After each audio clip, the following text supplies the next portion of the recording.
right, it is good to be here this morning. If you have your Bibles, we'll go to the book of 1 Samuel this morning. I'm going to head on to Matthew, and I'll catch back up with y'all here in a minute.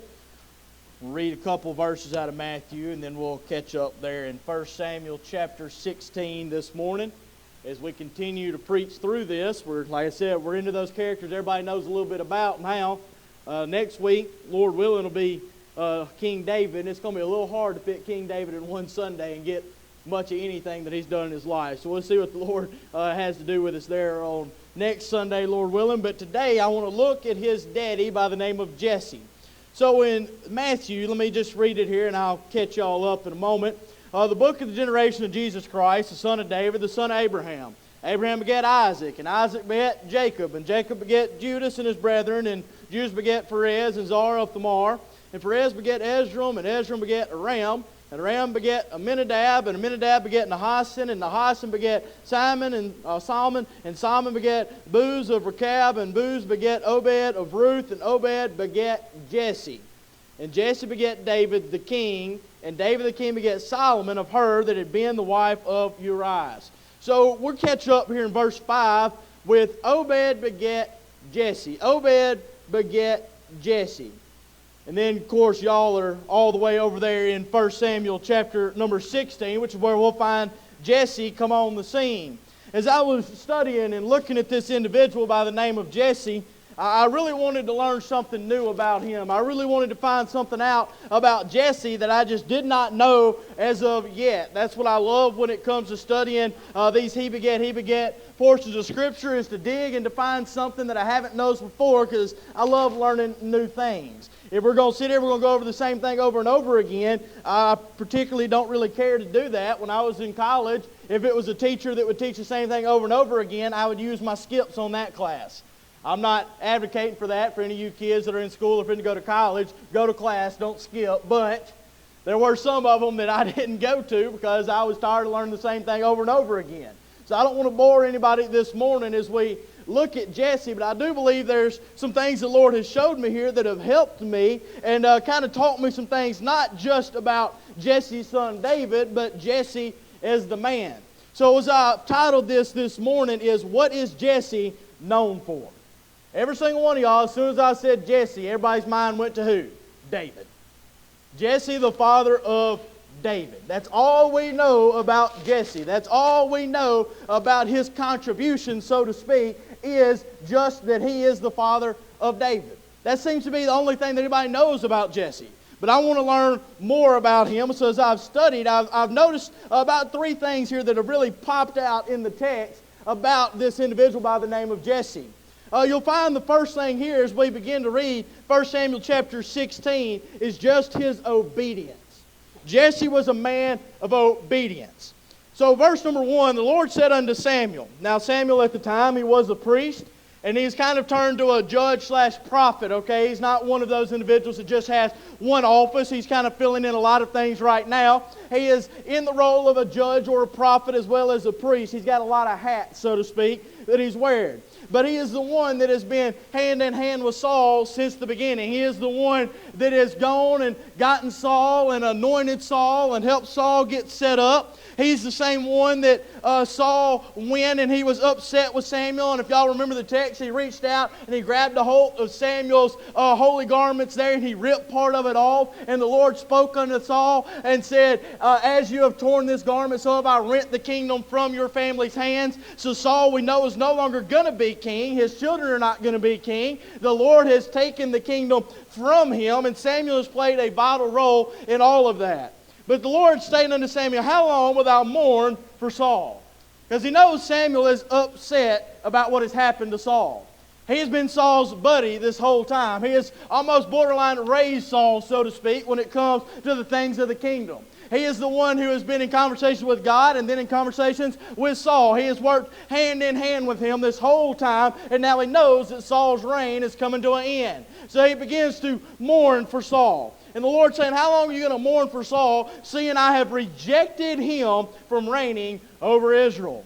He's no longer going to be king. It's not that he just ran out of heirs or anything like that. We know that's not the case. He has Jonathan, his son. He has some others as well. We understand that it's not because he doesn't have an heir. It's because he has turned his back on God. He did not listen. He did not do what God had him to do. So God has rejected him from reigning over Israel. Samuel, fill thine horn with oil and go. I will send thee to Jesse the Bethlehemite. That's the first time we hear about Jesse. So here's our main character for this morning. For I have provided me a king among his sons. And Samuel said, how can I go? If Saul hear it, he will kill me. If the king hears that I'm going to anoint another king, he's going to kill me so that there's not another king and he gets to be the king still is what's going on.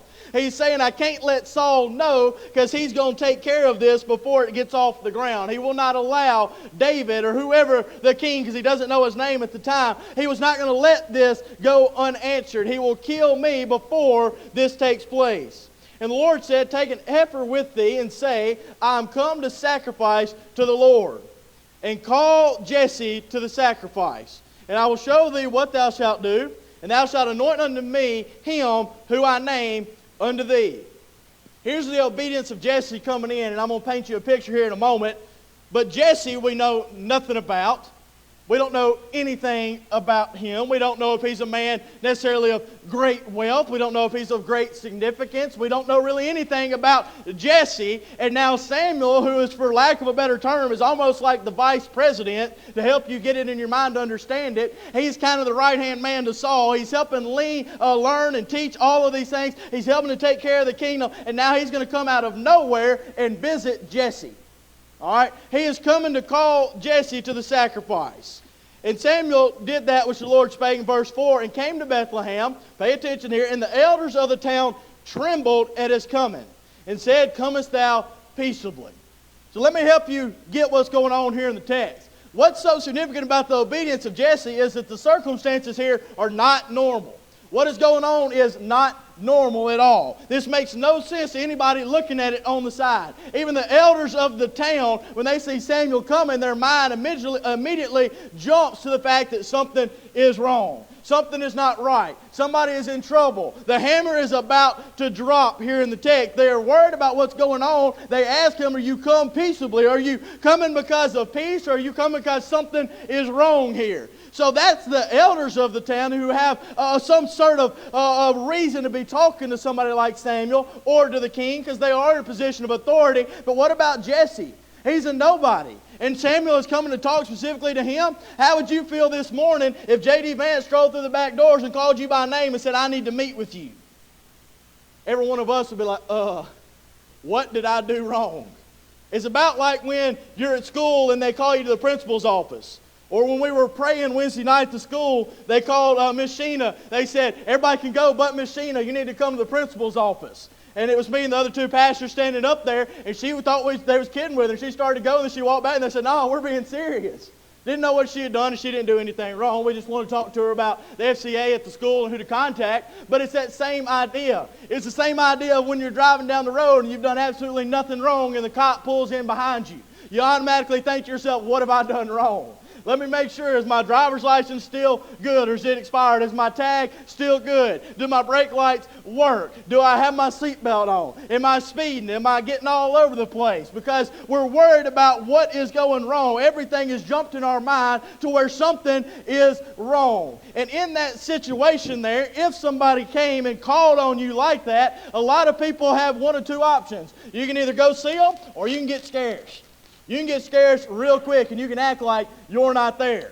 You know what I like to do when a cop pulls behind me? They always do it on Highway 30 at night when you can't tell. If you don't know what the headlights look like, they'll pull up right behind you and they'll ride your rear end trying to get you to go too fast to where they can pull you over for speeding.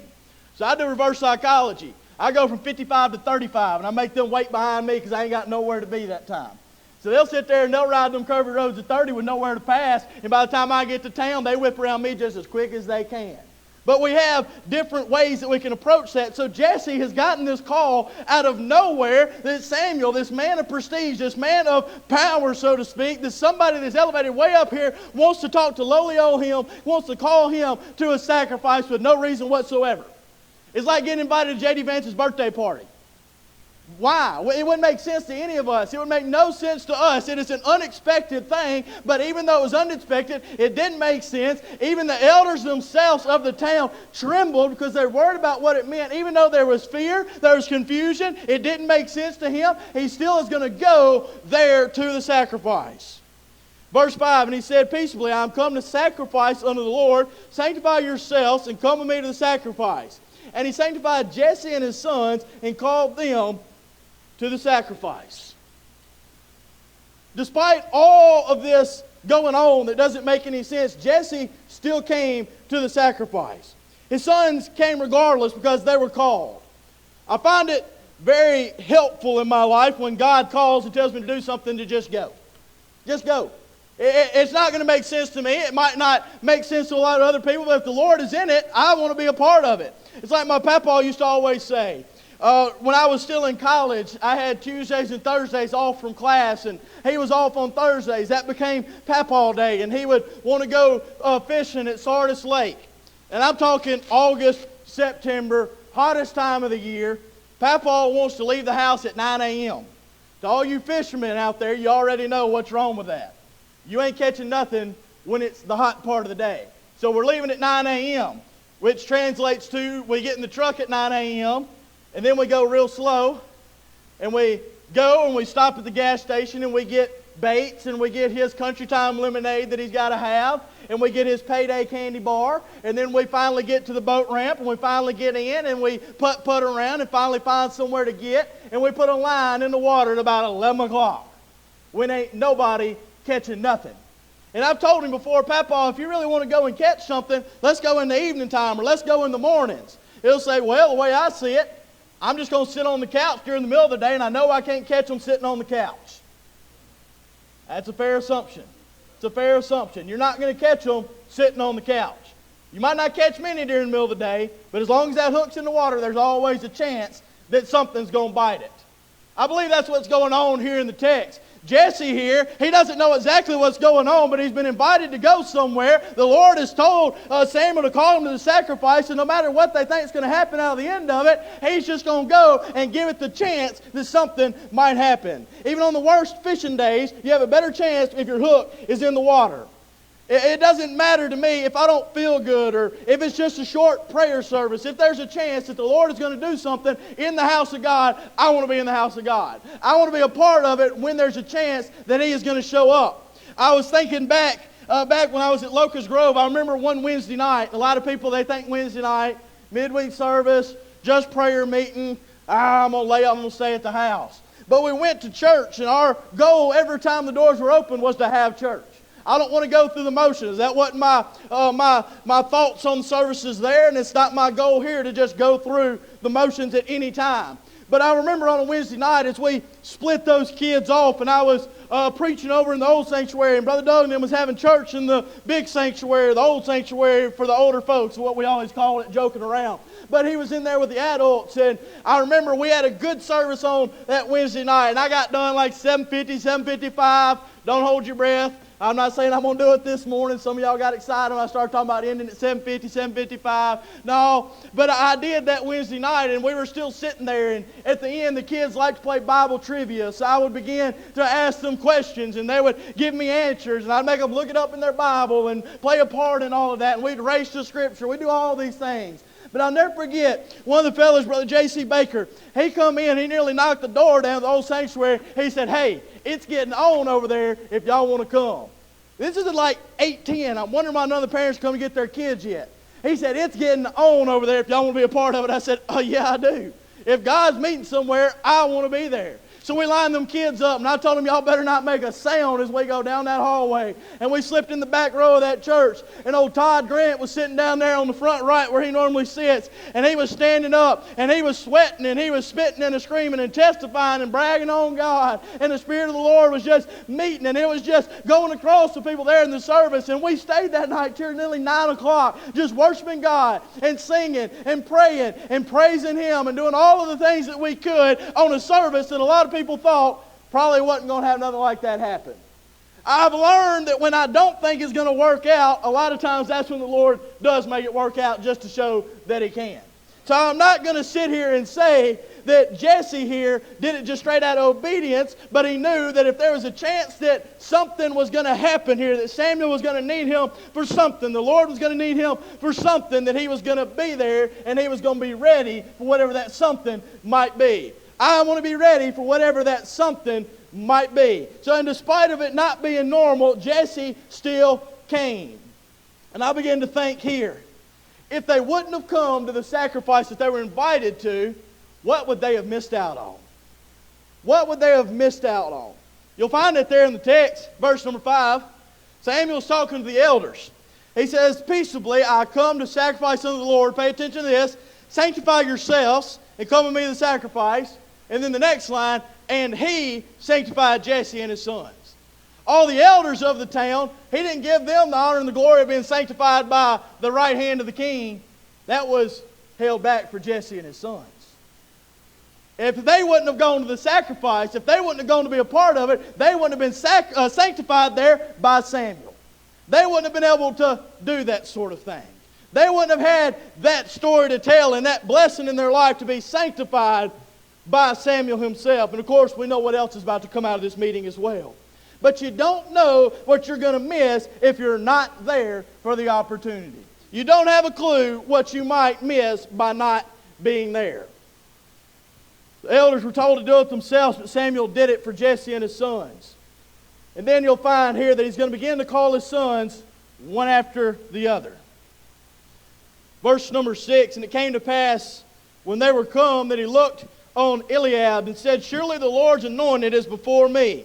But the Lord said unto Samuel, look not on his countenance or on the height of his stature, because I have refused him. For the Lord seeth not as man seeth. The Lord seeth not as a man seeth. We'd do ourselves a favor if we'd remember that. He don't see like we see. He's not looking for the things that we're looking for. For man looketh on the outward appearance, but the Lord looketh on the heart. Sure, I'm glad they can look past all of my problems and my faults.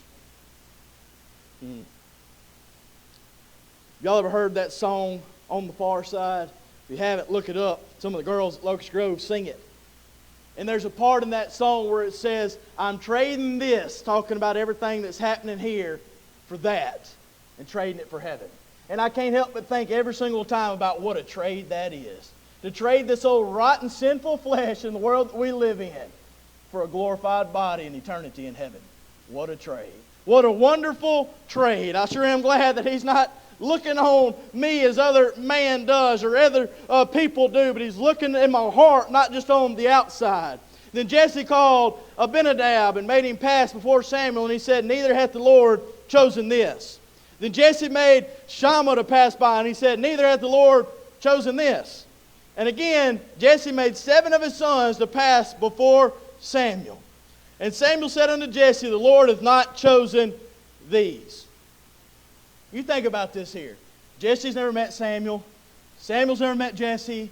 Makes no sense to Jesse why Samuel's here, why he's been invited to this sacrifice. He's been sanctified. He don't know exactly what's going on, but he feels like in the back of his mind that the Lord is wanting to do something in his family here. That's the only thing that's beginning to make sense. And 7 boys have come through one after the other, and every single time Samuel has said, nope, nope, nope, nope. Over and over and over again. And I wonder if Jesse's beginning to think to himself, I wonder if I've wasted my time coming. I wonder if the Lord isn't going to do anything with us after all. I wonder what he is waiting on here. But all the way from the first one to the second one to the third one to the fourth one, every time Samuel said that's not him, Jesse didn't despair. He didn't quit. He just said, all right, bring another one.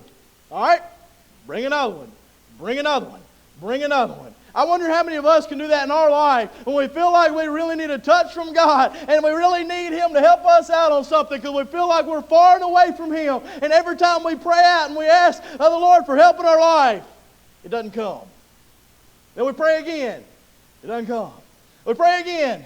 And it doesn't come. I wonder how many of us can persevere to just keep on praying and keep on asking, or how many of us just want to quit. You're like, fine, I'll do without. Brother Carey preached a series of sermons, the God that can, but if he doesn't. You'll talk about some powerful messages. The God that can, But if he doesn't? I wonder if Jesse is thinking to himself, Lord, what am I doing? You keep saying no to everything I have to offer to you. But then finally here, verse 11, and Samuel said unto Jesse, Hear all thy children. And he said, There remaineth yet the youngest. And behold, he keepeth the sheep. And Samuel said unto Jesse, Send and fetch him, for we will not sit down till he come hither. And he sent and brought him in. Now he was ruddy and withal of a beautiful countenance and goodly to look to. And the Lord said, Arise, anoint him, for this is he. So finally his obedience has paid off. But I noticed something as I was looking here that I've never seen before. Who got sanctified by Samuel? Jesse and the other 7 boys, right? Guess who wasn't sanctified? Little old David. Guess who it was that God wanted to use for something real big? Little old David. The one that wasn't sanctified, the one that doesn't hit the eye test, so to speak, the one that he didn't even think enough to bring to the sacrifice, the one that he left in the field, that's the one that God wants to use. It just goes to show that God doesn't need our approval to do anything he wants to do. He doesn't need our preparation, because that's what that whole sanctification process was. Do you understand that? It was a cleansing process to prepare somebody to serve the Lord. It was a process they went through of cleansing themselves and setting themselves aside so that they were fit for the service. According to that, David wasn't fit for the service. But seeing as he has the nickname of man after God's own heart, I would say he was plenty qualified for the service. He doesn't need our preparation. You really think I was prepared to preach when he called me to preach? Oh my goodness. I wish y'all could go back and see me then. No, I really don't, because y'all would wonder what happened, how bad I was back then. Y'all wouldn't have batted an eye to look at me at pastoring a church, because I was young and I was dumb, even more dumb than I am now. But I had so much that I was messed up on. I wasn't prepared. I wasn't ready. I wasn't ready to go and do anything. But the Lord said, I'm not worried about that. You just come and trust me and we'll be just fine. David, I'm not worried that you're not sanctified, that you weren't originally here at the sacrifice. I'm still going to use you. He doesn't need our preparation. He doesn't need our accolades.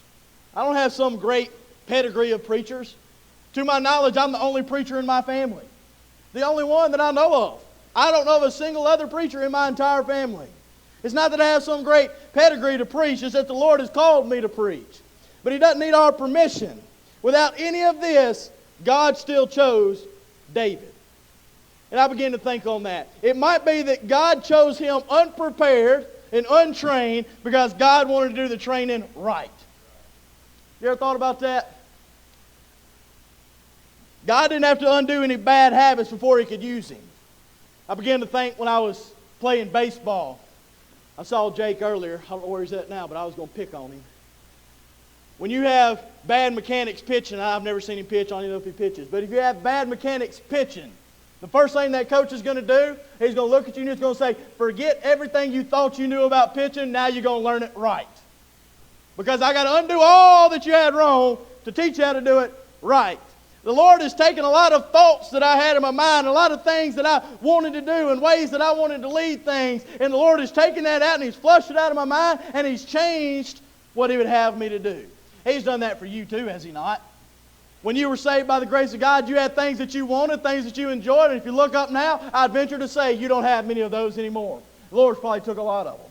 I remember when I was in Pryor, Montana there with Brother Zach LaRue. We went up there for a work day, and we were tearing down barbed wire fence. Now, you just got to understand, Pryor, Montana is out in the middle of nowhere. They have one gas station. You can't even walk in the door. It's barred up. It looks like you're in a mail slot. You got to like slide the stuff underneath it, turn the pumps on, get your gas. There's nothing there. All right, nothing. Nothing but rattlesnakes. All right, we went rattlesnake hunting one day when we was out there. I know it don't sound real smart, but I thought it was cool, so we went. But I remember we were there and we were pulling up this barbed wire fence and we were bush hogging, we were mowing, and everything was grown up. And I said, Brother Zach, why don't you just get a few goats or cows or something that's already fenced in, just cut them dudes loose and they'll clean this whole thing up for you, and you won't have to worry about hiring somebody with a bush hog or getting a tractor or whatever. And he said, I can't. Because when I was growing up here, he grew up in that same house, came to Mississippi, got saved, surrendered to preach, got called back to the mission field in the same house, same church where his daddy was a missionary. If that's not God's providence, I don't know what is.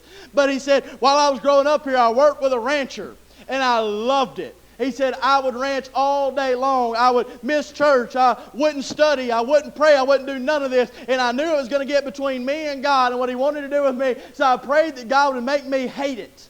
And now I can't look at a fence without getting sick.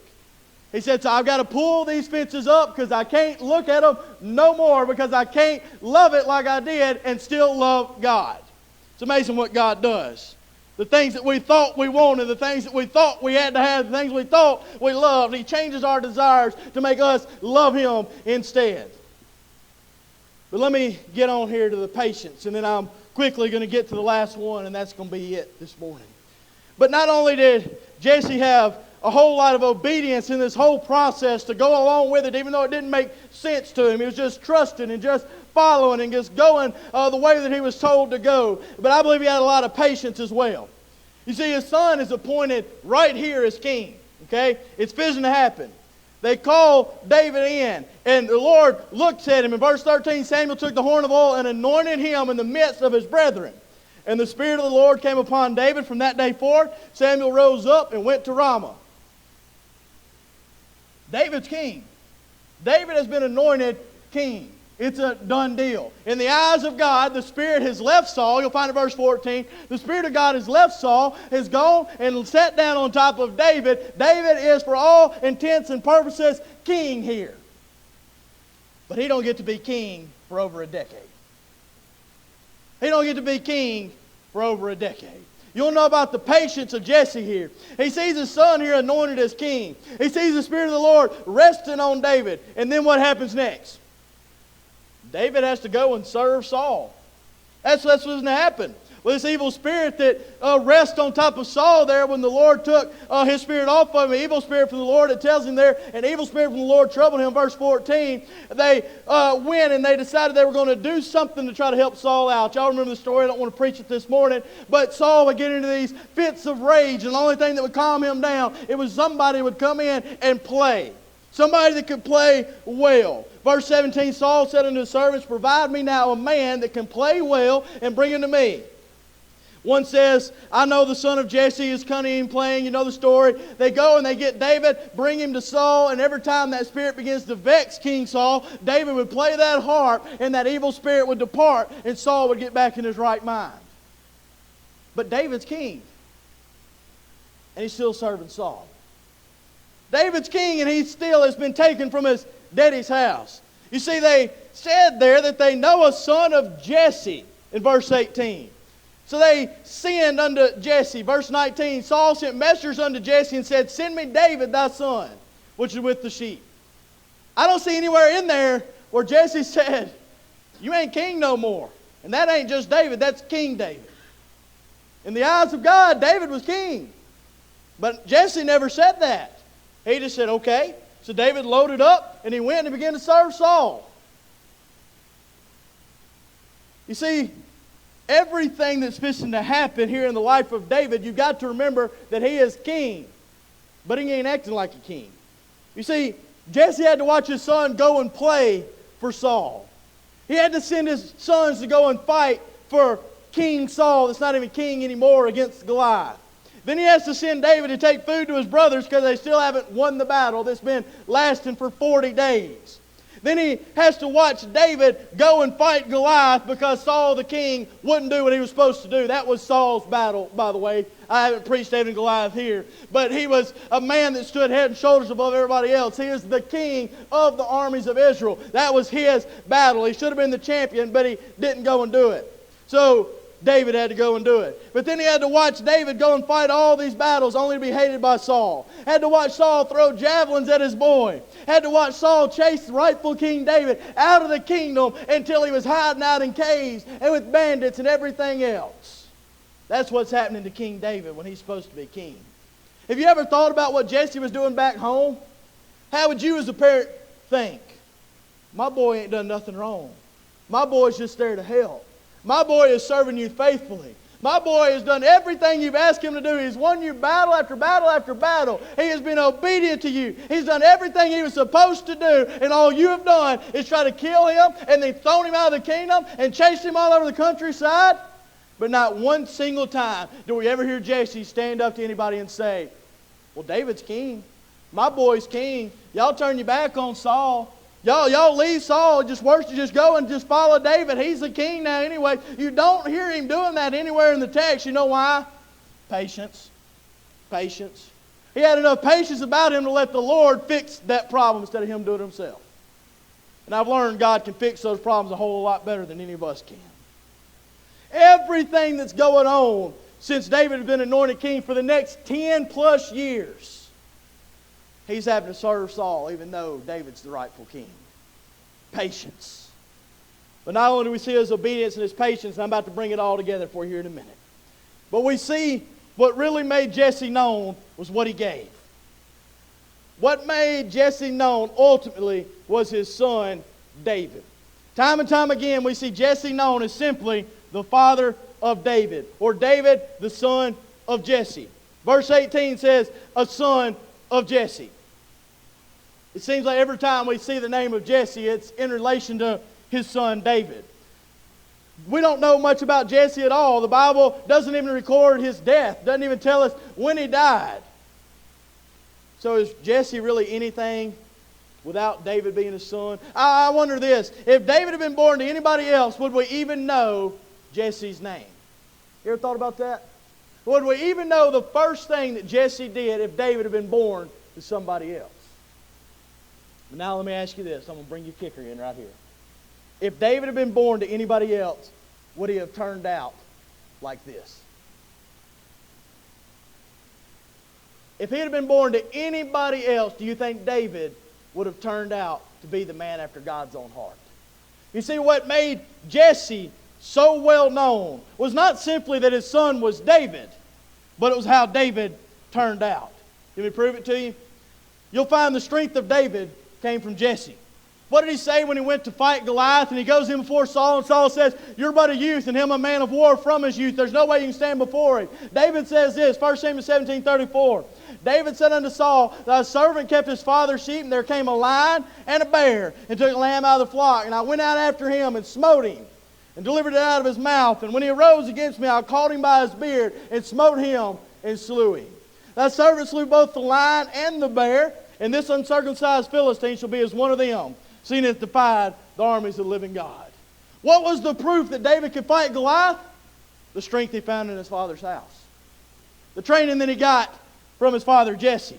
The one who taught him to be a shepherd. The one that put him out there and equipped him with that sling. The one who helped him achieve those things was Jesse. It was Jesse that put him in that situation to have that strength. And not only did he get strength from Jesse, the patience of David came from Jesse.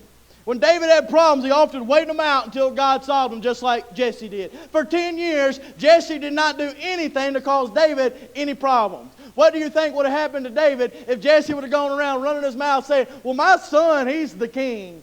My son's the rightful king. My son's the one that you ought to be listening to. Y'all forget about old Saul. Y'all follow David. What do you think would have happened to the kingdom? She'd have split right down the middle, because of the problems that Jesse would have caused for David. But he didn't. He kept his mouth shut, and he let God work that thing out. And now David has watched the patience of his father, the patience of Jesse, and now he's got the same patience. What did he do that whole time? When he's running from Saul. Y'all remember the story of where David and all of his mighty men there, his soldiers, they're hiding in that cave there, and Saul has them cornered in the cave, and he don't know they're in there. And Saul goes into the cave to use the bathroom, and David sneaks up behind him, cuts off part of his shirt, and shows it to him, and says, I had you, Saul, but I let you go. You know what that is? That's patience. That's restraint. Where did he get it? He got it from Jesse. He's been watching him do it for the last 10 years while he was watching his boy David be mistreated even though he was the rightful king. What about another one? Okay, what about when David does become king and there's problems in the kingdom? You'll find his commander Joab, he's the one that goes out and does a lot of the cleaning up for him because David ain't doing it. You know why David's not doing it? Because David's got patience and he's letting the Lord clean up his problems. He's learned that patience from watching his daddy Jesse. He's got that strength from when he was at his father's house. He's got patience from when he was at his father's house. How about this? His humbleness came from Jesse. Really? Oh, yeah. Where was he at the sacrifice when he was supposed to be getting sanctified? He's still being a shepherd. He's still listening to Daddy. He's still being humble out there. The youngest, the shepherd boy. Even when he was anointed king, he was still Jesse's boy. You understand that, right? He was anointed king when he went to fight Goliath. And what did Jesse do? He told him, I want you to take this corn, and this bread, and this cheese, and I want you to go to your brothers and see how the war's going. Even though David is the king, he's still humble enough to listen to what Daddy Jesse has to say. But I would say not only his strength and his patience and his humbleness, but his servant's heart came from Jesse as well. Because he did take that corn and that bread and that cheese, and he went to go check on his brothers. You see, everything that made David so wonderful was because of what he learned at Jesse's house. See, would we know anything about Jesse if it wasn't for David? I don't know. But I would venture to say David wouldn't be the man after God's own heart if it hadn't been for his daddy Jesse and everything that he taught him. You see, everything that made David the David we know and love was taught to him by Jesse. The greatest thing that Jesse ever did was raise David to be this kind of man, a man after God's own heart. The greatest thing that we can ever do is raise our children up in the way that they ought to be. You might be sitting here thinking this morning, Brother Easton, you've been preaching on and on and on for the last month and a half, it seems like, about serving God and doing everything that I can, and I don't know what that is that I can do. Well, Jesse didn't do anything real great either. He just raised his boy right and let God do the rest of it. He just raised David to be the kind of man that he needed to be, and God took care of the rest of that. He just stepped in and he let God take a hold of his boy and use him how he wanted to.